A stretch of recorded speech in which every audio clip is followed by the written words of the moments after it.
Aujourd'hui, nous allons voir une leçon qui s'intitule « Je sais repérer les informations explicites et pointer les informations qui ne sont pas données dans un texte. » Donc déjà, on va commencer par repérer des informations explicites. Explicite signifie qui sont écrites clairement dans le texte. Donc, quand les informations sont données dans le texte, eh bien, je vais essayer à chaque fois de repérer qui sont les personnages, qui est le narrateur. Le narrateur, c'est celui qui raconte l'histoire. De quoi ça parle? Donc, je vais essayer quand même de situer, eh bien, le thème général, où cela se passe et quand l'action se déroule. Alors, là, c'est dans le cas où tout est donné de manière claire dans le texte et je peux piocher toutes ces informations. Toutes ces informations vont me permettre, eh bien, de me faire une image mentale de l'histoire. Maintenant, on va voir comment repérer des informations qui s'appellent implicites. Implicite, cela signifie que ce sont des informations qui ne sont pas dites clairement dans le texte. Ce sont des informations qu'il va falloir déduire. C'est un peu comme un sens caché dans un texte. Alors du coup, eh bien, pour repérer ces informations implicites, il va falloir faire des hypothèses en fonction, eh bien, du titre, en fonction de la couverture, en fonction, donc là, s'il y a une couverture avec, eh bien, je sais pas, une image d'une montagne, et bien, comme ça, dès le début du texte, je peux peut-être déjà me dire, ah oui, c'est vrai, ça a l'air de se passer à la montagne. Peut-être qu'on parle de la température qui est fraîche et ça me permet de construire ce sens qui n'est pas forcément toujours clairement donné.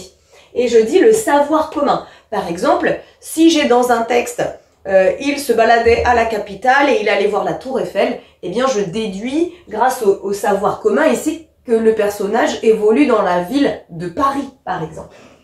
Et je termine par dire que si tu aimes ça, les déductions, et si tu aimes deviner comme ça grâce à des indices ce qu'il y a dans les textes, eh bien je te conseille de lire les enquêtes de l'inspectrice Néfin que j'ai écrites et qui sont disponibles sur le site de Dispositif.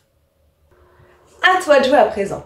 Afin de voir si tu as bien compris la leçon, je te propose un exercice dans lequel il va falloir essayer de deviner le sens caché, c'est-à-dire les informations implicites qu'il y a dans mes exemples. Je commence. Il était face à la classe. Il s'était fait gronder par le maître. Il était rouge et il sentait ses yeux le piquer. Il s'était tourné. Alors, selon toi, pourquoi il se tourne? Pour rire ou car il va pleurer? On voit que c'est pas dit clairement dans le texte, mais qu'il faut le deviner. Et ici, c'est car il va pleurer. Les informations qui nous amènent à cette réponse, eh bien, c'est le fait, on peut imaginer que quand on se fait gronder, bon, on puisse se sentir mal. La réaction physique, il est rouge, et là, les yeux qui le piquent, eh bien, c'est juste avant de pleurer, on sent, c'est les larmes qui montent, hein. Donc, il s'est tourné ici par pudeur, parce que il n'a pas envie de pleurer devant tout le monde, et on peut très bien le comprendre. Là, on fait référence aussi à ce que soi-même, on peut ressentir. Allez, deuxième exemple. L'école était terminée depuis un moment. On allait prendre le repas, mais Karine ne voulait pas rentrer. Alors, si on essaye de savoir ici à quel moment se déroule l'action.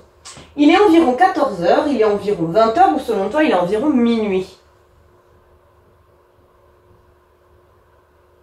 Moi, je dirais environ 20 h, mais il pourrait aussi très bien être environ 19 h, hein, parce que l'école est terminée, on sait du coup que c'est sans doute après 17 h. On allait prendre le repas souvent.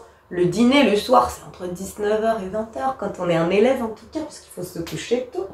Karine ne voulait pas rentrer, donc je peux ici me dire que c'est entre 19 et 20 h, quoi, à peu près. Mais en tout cas, pas 14 h, parce que l'école est terminée, le repas du soir, là, depuis un moment en plus, et minuit, c'est trop tard. Et je termine avec cet exemple. Je me mis à trembler. Le bruit sonnait toujours dans ma tête, j'avais le souffle coupé. Ici, selon toi, que ressent le personnage? De la peur, de la joie ou de la colère? Alors, c'est sûr que c'est pas de la joie. La colère, oui, ça pourrait, mais le tremblement, le souffle coupé, là, on est plutôt sur un sentiment de peur, évidemment. C'est le reste du texte qui amène à ces déductions. Mais en tout cas, j'espère que c'est plus clair. Et si jamais c'est encore un peu compliqué, je suis sûre que les exercices en ligne peuvent t'aider. À bientôt! Maintenant que tu as tout compris, entraîne-toi en faisant les exercices ci-dessous.